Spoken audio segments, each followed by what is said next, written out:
अस्सलाम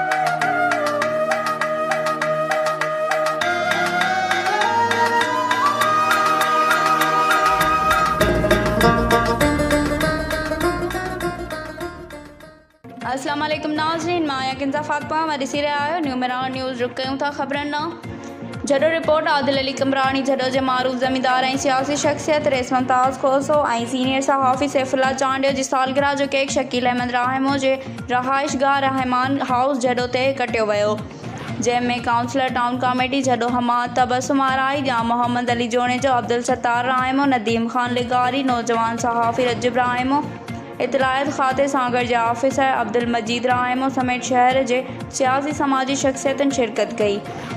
उन मौक़े ते रईस मुमताज़ ख़ान खोसो ऐं सैफुल्ला चांडियो चयो त रहमान हाउस असां त असांखे हमेशह मुहबतूं ऐं पंहिंजाइप जो अहसासु मिलियो आहे। असां शकील रहमान जा थोराइता आहियूं जंहिं अॼु बि असांखे यादि रखियो ऐं अहिड़ी शानदार तक़रीब असांजे मान में रखी।